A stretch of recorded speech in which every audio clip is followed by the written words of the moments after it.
Chapter 1. Scarlett Velasquez POV. Grade 5 pa lang ako namatay na ang aking ama. Kaya noong kinausap ako mismo teacher ko na si Teacher Anna kung gusto ko ba daw mag-working student, syempre pumayag na ako. Siya na lang daw magpapaaral sa akin. Alam ko naman talaga sa sarili ko na hindi na talaga ako kayang paaralin ng aking ina, sa hirap ba naman ang buhay namin sa probinsya. Paglalabada ng mga labahin ng kapitbahay at paggapas ng palay ang tanging ginagawa ng aking ina noon. May 5 pa akong maliit na kapatid. Oo, mahirap na nga ang buhay na gawa pa ng aking magulang na mag-anak na marami. Wala man lang sa isipan nila ang mag-control dati. 6 kami lahat at ako ang panganay. Minsan pa nga lumiliban ako sa school dahil wala naman mag-aalaga sa mga kapatid ko na maliliit kung di ako.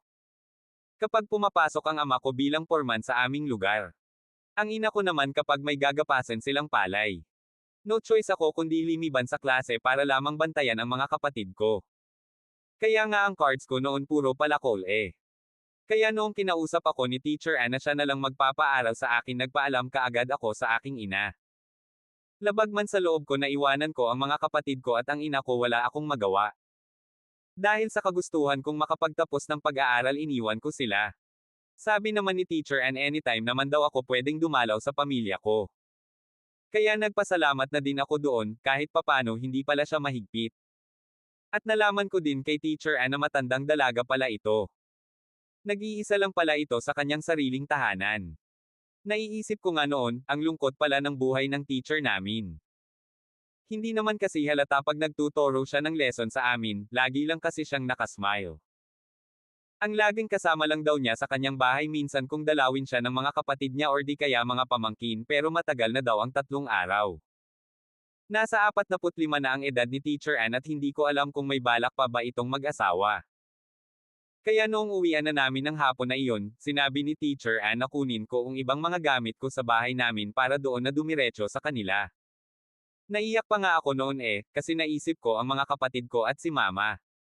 Pero tiniis ko yun kahit masakit. Pagka-uwi ko ng aming bahay agad akong nagpaalam sa aking ina. Sinabi ko na lang sa mga ito na hindi na muna ako matutulog dito sa bahay, para naman hindi masyadong masakit sa mga kapatid ko ang pagkawala ko sa kanila. Ang mga kapatid ko umiiyak na din kasi iiwanan ko daw sila pati si mama maluha-luha din ang mga mata. Sabi ko naman uuwi naman ako kapag may free time ako. Kaya pagkatapos ng maikling pag-uusap agad akong umalis kasi naghihintay din si Teacher Ann sa akin doon sa school. Kaya pagkadating ko sa school kaagad kami umuwi sa bahay ni Teacher Ann. Medyo madilim na din kasi. Pagdating sa bahay nila Teacher Ann nagulat pa ako. Kasi ang laki ng bahay niya tapos siya lang mag-isa ang nakatira. Iniisip ko hindi ba ito natatakot dito sa bahay niya? Baka may multo dito. Iyon talaga ang naiisip ko. Pagkapasok namin sa loob ng bahay niya namangha pa ako, kasi ang lawak pala nito. May 2 kwarto at may taas pa. Wala lang sa bahay namin kapag matulog kami sardinas ang kinalabasan namin sa sobrang liit. Agad sinabi ni Teacher Ann ayusin ko ang gamit ko sa kwarto. Yes, sa tanang buhay ko ngayon lang ako nagkaroon ng sariling kwarto. Malawak ang kwarto at may sariling banyo. O di ba ang swerte ko?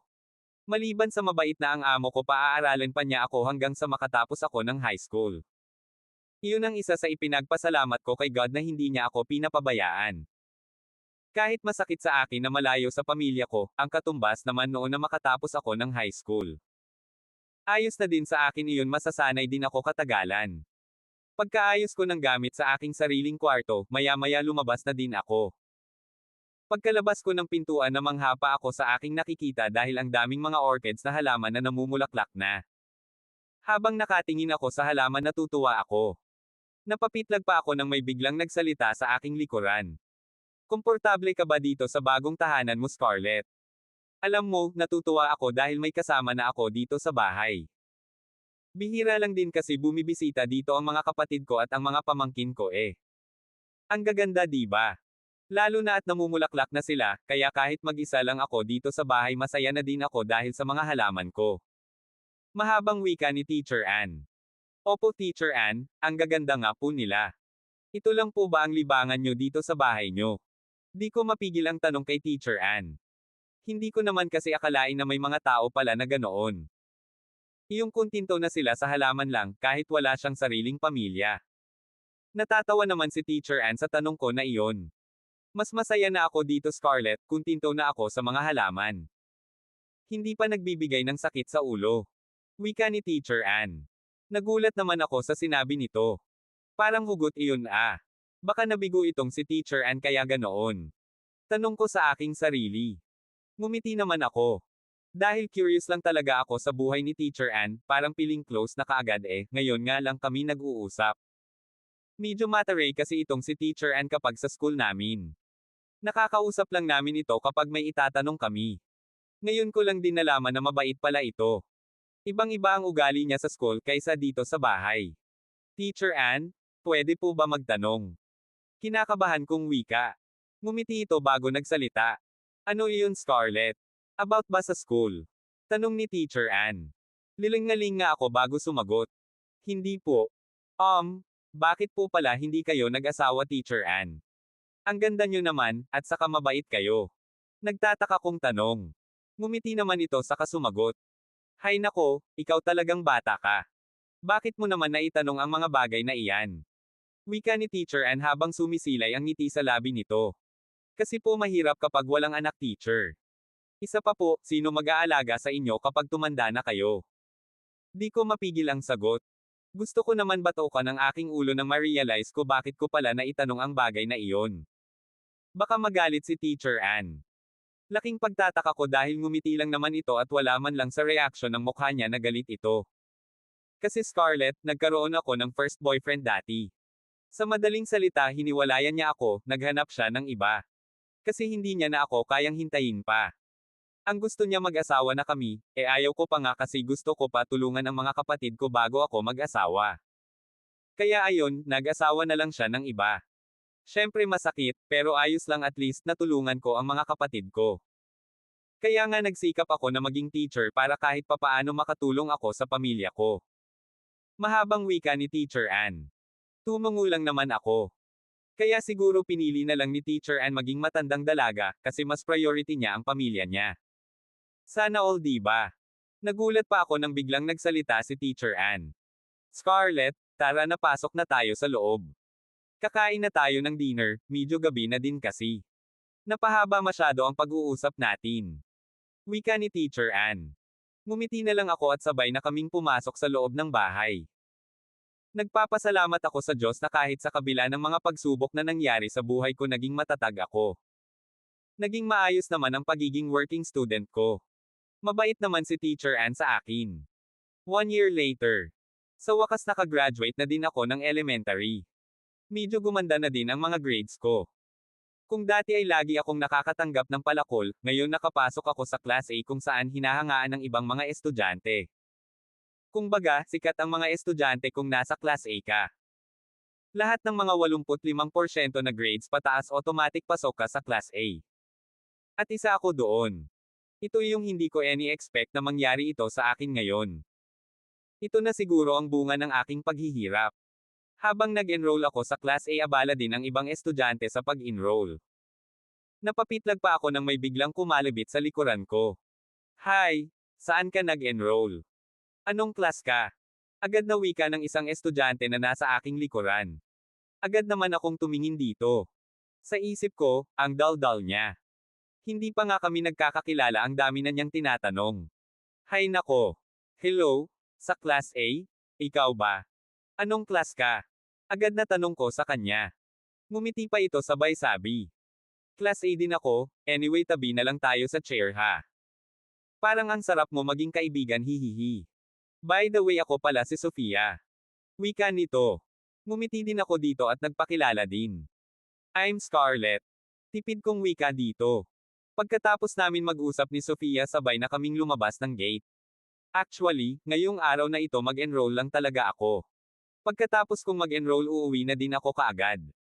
Bago kami nagkahiwalay ni Sofia may sinabi pa ito. See you on Monday Scarlett, ingat ka sa pag-uwi. Wika nito at umalis na din. Ngumiti lang din ako dito at tinahak ko na din ang daan pa uwi ng aming bahay. Hindi naman kalayuan ang bahay namin sa school, kaya hindi na kailangan sumakay at kaya naman lockerin. Iyon din ang kagandahan kasi hindi ka nagagastos. Pero kung sa amin siguro at dito sa school na ito malamang gagastos pa ako para mamasahe, o di kaya hindi na talaga ako makapag-high school. Pagkarating ko ng bahay naabutan ko si Teacher Ann nag-aasikaso ng tanghalian. Nang nakita niya ako, agad niya akong tinawag. Oh, Scarlett, andyan ka na pala. Tamang-tama, kakain na tayo ng tanghalian. Kumusta pala ang pag-enroll mo? Agad na tanong ni Teacher Ann. Ayos lang naman po, Teacher Ann, nakapasok po ako sa Class A kasi medyo malalaki ang mga grades ko. Kaya maraming salamat po talaga, Teacher Ann, kung hindi dahil sa inyo hindi ko naman makakamit ang ganitong mga grades. Nakaka-focus po kasi ako sa pag-aaral simula nang nakatira ako dito. Naluluha kong wika kay Teacher Ann. Nakangiti lang naman ito at umupo na sa upuan para mag-umpisa na kami kumain. Sininyasan pa ako nito na maupo na. Alam mo, Scarlett, ganyan din ako dati. Nagsikap akong mag-aral para makatulong din ako sa pamilya ko. Kaya ikaw, pag-igihan mong makatapos ka para kahit papano matulungan mo ang mga kapatid mo. Wika nito. Tumango naman ako dito. Anyway, simula ngayon Mama Ann na ang itawag mo sa akin. Mahigit 1 taon ka na din dito sa bahay at itinuring na kita parang anak ko. Nagulat naman ako sa sinabi ni Teacher Ann. Lalo naman akong napaiyak. Iyak ng kaligayahan. Iyon ang aking nararamdaman ngayon. Ibig sabihin, magiging mama ko na ito si Mama Ann. Ngumiti ako kay Mama Ann sabay tango. Bueno, kumain na tayo, tama na ang drama. May paiyak-iyak ka pa dyan. Sinabi ko lang sa iyo na magiging mama mo na ako, tapos umiiyak ka na. Hindi naman kita inaano ah. Pagbibiro na wika ni Mama Ann. Opo, Tek. Hindi ko natapos kasi pinanlakihan ako nito ng kanyang mga mata. Ngumiti naman ito at sumobo na ng pagkain. Naninibago man ako sa sinasabi ni Mama Ann, ayos na din siguro iyon, parang nanay na din naman ang turing ko sa kanya. Pagkatapos namin kumain naghugas lang ako ng aming pinagkainan at naghilamos at nagtoothbrush at nagpahinga na. Kinaumagahan. Umalis kami ni Mama Ann para mambili na ng aking gagamitin. School uniform, lahat kung ano man ang mga kailangan ko sa school kinumplito na ni Mama Ann. Nagpapasalamat na din ako kasi hindi ko naiisipin pa ang mga bagay na ganito. Dati kasi noong nasa bahay pa ako, iisa lang naman ang aking uniform, nilalabhan ko lang iyon pagkadating ko pag-uwi galing sa school para may maisuot ako kinabukasan. Pero dito kay Mama Ann, ibang-iba. Kompleto pa ako sa gamit.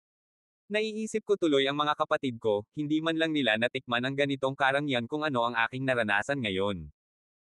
Kaya tinatatak ko talaga sa aking isipan na magsikap talaga ako mag-aral para matulungan ko sila. Nagulat pa ako ng aking pagmuni-muni nang bigla akong hawakan ni Mama Ann sa balikat. Kanina pa kita tinatawag, Scarlett. Pumili ka na ng pang-school shoes mo at bag. Wika nito. Napakurap naman ako. Sorry po Mama Ann, kanina nyo pa pala ako tinatawag. Napakamot na lang ako sa aking ulo sabay yuko. Nahihiya ako kay Mama Ann, kanina pa pala niya ako tinatawag. Ngumiti lang naman ito. Sabay turo ng mga sapatos at bags. Pagkatapos namin mamili ng mga gagamitin ko sa school, dumaan lang kami sa supermarket para mamili na din ng mga pangangailangan namin sa bahay. At pagkatapos noon umuwi na din naman kami. First day of school. Naging maganda naman ang unang pagpasok ko sa school. Masaya ako dahil sa wakas natupad na din ang matagal ko ng pangarap na makapatong ng high school. At syempre nagpapasalamat ako una kay Mama Ann. Dahil sa kanya, kaya nandito ako ngayon sa aking kinatatayuan. Naging maayos naman ang lahat, ang pag-aaral ko wala naman naging problema. Isang araw, nagpaalam ako kay Mama Ann na bibisita lang ako sa mga kapatid ko.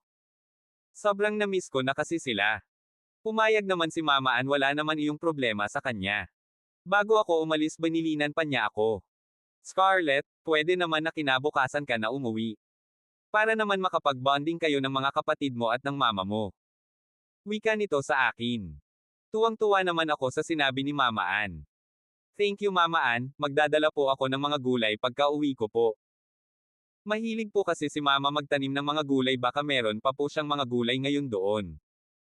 Sagot ko kay Mama Ann at napayakap pa ako dito dahil pinayagan ako na doon muna ako matulog sa bahay. Ngumiti naman ito at sabay sabi magdala daw ako ng mga pasalubong sa mga kapatid ko. Lalo naman akong natuwa sa sinabi nito. Kahit papano may pasalubong ako sa mga kapatid ko. Pagkatapos ng aming pag-uusap ni Mama Ann agad na ako nagpaalam na umalis na. Nagbiyahe ako ng higit kalahating oras papunta sa bahay namin. Pagkadating ko sa bahay namin, naabutan ko si Mama na nasa garden niya. Busy siya sa kakadilig ng kanyang mga pananim. Nagulat naman si Mama sa pagdating ko. Agad ko naman itong niyakap. Napaluha naman ito at nagdatingin na din ang aking mga kapatid. May mga daladala itong mga kahoy panggatong. Yes, ito yung ginagamit namin para magluluto kami.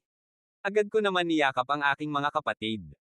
Tuwang-tuwa naman sila dahil may dala akong mga pasalubong sa kanila. Pagkatapos ng kamustahan agad naman sinabi ni Mama Carmen na pumasok na kami sa loob ng bahay. Agad naman nilantakan ng aking mga kapatid ang aking mga pasalubong sa kanila. Kumusta ka na, Let? Grabe ang tagal mo din hindi bumisita dito sa bahay. Mahigit naman 1 taon. Akala ko nakalimutan mo na kami ng mga kapatid mo eh. Nagtatampo nitong wika. Agad naman akong ngumiti. Let, for short ang pangalan ko. Kadalasan ito din tinatawag ni Mama Carmen sa akin.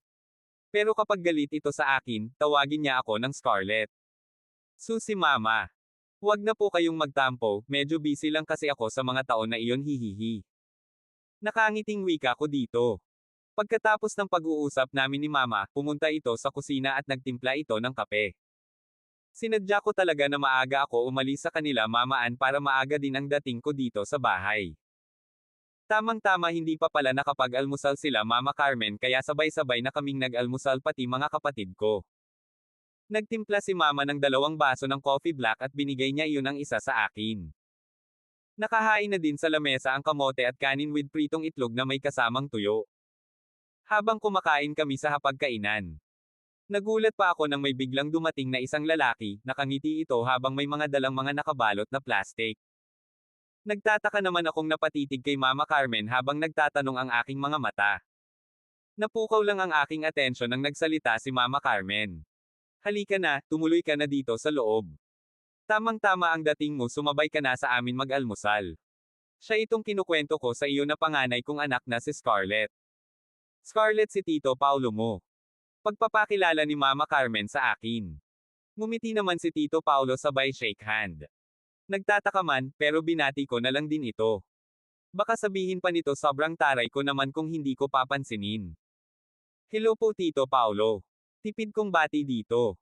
Hindi naman na nagtagal ang aming batian sa isa't isa, sabay-sabay na kaming kumain ng almusal. Pagkatapos namin kumain niligpit muna ni Mama ang kinainan namin bago nagpasya na magtambay muna kami sa may balkonahe. At si Tito Paulo naman inaasikaso niya iyong mga dala niya, may mga dalang pasalubong din sa kapatid ko at may mga isda. Nagtataka pa ako kung bakit ganun siya ka-welcome dito sa bahay. Anong meron kay Mama Carmen at kay Tito Paulo? Mga agam-agam na nasa isipan ko. Nagulat pa ako nang bigla akong tawagin ni Mama Carmen. Let, halika dito, may sasabihin lang ako sa iyo. Agad naman akong lumapit dito at sininyasan ni Mama na maupo ako. Si Tito Paulo naman busy pa din sa pag-aayos ng kanyang mga dala. Malalim na buntong hininga ang pinakawala ni Mama Carmen bago nagsalita ulit. Baka nagtataka ka, Let, kung bakit nandito itong si Tito Paulo mo. Ito na iyong naging katuwang ko sa buhay. Maliliit pa itong mga kapatid mo at parang hindi ko kaya na itaguyod ko sila mag-isa. Sana naintindihan mo ako, Let, sa sitwasyon ko. Pagpapaliwanag ni Mama Carmen sa akin. Nagulat naman ako sa sinabi nito. Mahigit 1 taon lang akong nawala, may kapalit na kaagad si Papa ko. Pero naintindihan ko din naman si Mama maliliit pa nga itong mga kapatid ko. At ang kaya lang naman ni Mama na trabaho ay ang paglalaba lang sa mga labahin ng kapitbahay at paggagapas ng palay. Nakita ko din ang pamumutla ni Tito Paulo. Siguro, baka ang iniisip nito galit ako dahil mag-asawa na ulit si Mama Carmen. Kahit hindi niyo po sabihin Ma, halata naman At isa pa, naiintindihan ko kayo kung bakit kailangan mo maghanap ng katuwang sa buhay. Basta po kung ano ang nakakabuti sa inyo at sa mga kapatid ko, susuportahan ko kayo. Nakita ko naman na sumili ang ngiti sa labi ni Mama Carmen. At napansin ko din si Tito Paulo na medyo kalmado na siya at nawala na ang pamumutla sa kanyang aura. Maraming salamat anak at naintindihan mo ako. Nagpapasalamat din ako na unti-unti mo na din natutupad ang mga pangarap mo. Dahil sa sipag at tiyaga mo naging maayos na ang takbo ng buhay mo anak. Deserve mo iyan dahil masipag ka. Napakaswerte ni Teacher Ann sa iyo anak, maliban sa masipag ka mapagmahal ka din na bata. Masayang wika ni Mama. Yes, kilala na ito ni Mama Carmen si Mama Ann kasi bago ako umalis ng bahay dati sinabi ko na ang pangalan mismo ni Mama Ann. Hindi naman nagtagal ang pag-uusap namin ni Mama at nagpaalam ako sa kanila ni Mama Carmen at Tito Paulo na pupunta muna ako sa labas. Nandoon kasi ang mga kapatid ko naglalaro. Gusto ko makabonding ang mga kapatid ko. Hanggang sa ginabi na walang katapusan ang pagkukwentuhan. Parang tingin ko tuloy galing ako ng ibang bansa, kung tutuusin isang sakay lang naman sana. Hindi lang talaga ako nakapagbisita sa pamilya ko kasi gusto ko din mag-focus sa pag-aaral. Nagigilty tuloy ako kasi sa loob mahigit isang taon hindi man lang ako nakadalaw sa kanila, ngayon lang talaga. Naputol na ang aming pagpagkukwentuhan at tawanan ng aking mga kapatid nang sabihin ni Mama na matulog na kami kasi medyo malalim na ang gabi. Kaya, kanya-kanya na kami ng pwesto ng higaan. Bali may taas kasi ang aming bahay kaya lahat kami dito sa taas natulog at sila naman ni Mama at Tito sa ibaba naman. Kinaumagahan. Nagising ako sa liwanag na sinag ng araw na lumulusot sa tadtad ng dingding na gawa sa kawayan. Sinipat ko ang aking suot na relo mag-alas 8 na pala. Ako na lang ang mag-isa dito sa itaas wala na ang mga kapatid ko. Agad kong niligpit ang aming higaan at bumaba na. Naging busy na din si Mama sa kusina. Nagluluto na ito ng almusal. Agad akong napansin ni Mama Carmen ang pagkababa ko ng hagdan. Gising ka na pala Let, kanina pa nagising ang mga kapatid mo. Maaga yun sila gumising kasi nagdidilig ng mga gulay sa likod bahay. Bumaba ka na dyan at para makapagkape na. Nakangiting wika ni Mama Carmen. Agad naman akong tumango. Kumuha na din ako ng baso para magtimpla na ng kape. Ito talaga ang paborito ko sa kape, iyong black coffee lang ayaw ko ng may halo. Habang nagtitimpla ako ng kape biglang nagsalita si Mama Carmen. Siya nga pala Let. Nandito yung pinsan ni Tito Paulo mo, kakarating lang din kanina galing Bacolod. Hindi pa nga daw iyon nakapagpahinga kasi dumiretso daw talaga siya dito para bisitahin lang ang pinsan na si Tito Paulo mo. Napataas ako ng kilay. Ano ang pakialam ko sa taong iyon? Sino ba siya? At isa pa hindi ko naman siya kilala eh. Sa isip ko, ngumiti lang naman ako sa sinabi ni Mama. Hindi na ako nag-react at isa pa, wala naman na akong sasabihin eh. Alam mo Let, kwento ni Tito Paulo mo baby pa daw iyon iniwan na daw ng mama niya. Bali ang nagpalaki sa kanya ay yung kamag-anak niya na nakatira sa Bacolod. Kaya doon iyon nakatira. At mabait daw iyan na bata. At kwento ni Tito mo kanina dito na daw iyon tutuloy sa isa pa nilang uncle kasi may furniture. Mahabang wika ni Mama Carmen. Ngumiti lang naman ako dito. Pero sa kaloob-looban ko. Parang may kung anong kumurot sa puso ko habang sinasabi ang katagang iyon ni Mama Carmen. Maswerte pa pala ako sa kanya kung ganoon, kasi nakita ko pa iyong tatay ko bago ito namatay. Samantalang itong sinasabi ni Mama Carmen na pinsan ni Tito Paulo maliit pa lang siya iniwan na siya ng kanyang ina. Wala sa sarili na sinagot ko si Mama Carmen. Ngayon lang po ba iyan nakapunta dito ang tao na iyan? Ganun ba talaga sila ka-close ng Tito Paulo para agad na dumiretso dito sa bahay? At bakit hindi muna siya nagpahinga bago dumalaw sa pinsan niya? Di ko mapigil ang sagot kay Mama Carmen. Hindi ko alam kung ano ang nararamdaman ko sa taong ito. Kahit hindi ko pa ito nakikita parang kung anong meron sa puso ko na hindi ko maintindihan. Parang nakakaloka naman itong nararamdaman ko. Hindi ko alam, baka naiinis ako kasi hindi pa nga daw siya nakapagpahinga at agad na dumiretso dito sa bahay upang mabisita lang talaga ang pinsan niya. Ganun ba talaga niya kami si Tito Paulo? Ang harsh naman niya. Nakita ko naman sa mga labi ni Mama na napangiti ito. Nagkatinginan pa kami ng sabay ni Mama sa may pintuan nang nagsidatingan na ang mga kapatid ko at kasama pa nito si Tito Paulo. May mga dala itong mga santol. At sa pinakahulihan nila nakita ko ang isang lalaki na matangkad, maputi at makinis ang balat. S*8. Ang gwapo niya, ito na ata ang sinasabi ni Mama na pinsan ni Tito Paulo. Bakit parang mukha naman itong mayaman? Kung sa bagay, gwapo din naman si Tito Paulo matangkad din ito kaso lang kutis moreno nga lang. Napapitlag pa ako ng kalabitin ako ni Mama. Let, iyan si Patrick. Ganyan niya kami si Tito Paulo mo, kasi agad na dumiretso dito eh. Nakangiting wika ni Mama Carmen. Ngumiti din naman si Tito Paulo at nagsalita. Oo Scarlett, ganoon kami ka-close simula pa noong maliit iyan. Parang kapatid na ang turingan namin sa isa't isa. At agad na sininyasan ni Mama si Patrick na pumasok na at maupo. Ngumiti naman si Patrick sabay upo. At may 3 piraso pa talaga itong bitbit na santol. Sa kapilyuhan ko agad akong nagsalita. At may bitbit ka pa talagang 3 pirasong santol. Itabi mo muna kaya iyan. Walang kukuha niyan. Walang prino ang bibig na sinabi ko kay Patrick ang katagang iyon. Agad naman itong ngumiti at nagsalita. Wow! Ang ganda ng pangalan mo. Scarlett, bagay na bagay sa mukha mo ang ganda. Siya nga pala, para talaga sa iyo ito ang dala kong santol. Kaya nga 3 ito kasi I love you. Agad na wika nito. Natulala naman ako dito. Hindi ko mapigilan na mamula ang aking mukha dahil sa pagkapahiya. Loko itong tao na ito. Ngayon ko lang ito nakikita tapos ganyan na kaagad ang sinasabi niya. Di ko maiwasan na magsitayuan ang aking mga balahibo sa buo kong katawan sa sinabi nito. First time kong marinig sa isang lalaki na may nagsasabi sa akin ng ganoon na kataga. Ano iyon nagbibiro siya? Loko-loko ito ah. Agad naman pinutol ni Mama Carmen ang katahimikan. Sige na. Tama na iyang kwentuhan, kumain na muna tayo anong oras na maya-maya magtanghalian na naman. Agad na wika ni Mama Carmen. Agad naman akong tumalima at kumuha na ng pinggan. Hindi ko maiwasan na mapatingin kay Patrick. Naiinis ako dito na iwan. Hindi ko alam kung ano ang mararamdaman ko dito dahil sa sinabi niya kanina. Inaayos ko na ang mga pinggan at agad na nagsali ng kanin sa mga pinggan para ibigay ko sa aking mga kapatid. Parang nawala naman ako ng gana kumain. Sino ba naman ang gaganahan kumain, may bakante pa namang upuan bakit sa tabi ko pa talaga umupo itong si Patrick. Diyos me naman, ano namang kalokohan ito. Naiilang tuloy ako. Tatayo na sana ako nang biglang nagsalita si Mama Carmen. Umupo ka na. Diyan ka na tumabi kay Patrick. Pagkatapos natin kumain mamaya lang ng kaunti manguha na tayo ng mga gulay para dalhin mo kay Teacher Ann. Wika ni Mama Carmen. Umupo na lang ako ulit at nag-umpisa ng samubo ng pagkain. Napansin ko naman si Patrick na seryoso na din itong kumakain. Pagkatapos namin kumain ay agad kong niligpit ang aming pinagkainan. Nagtaka pa ako nang biglang tumayo si Patrick at nagsalita.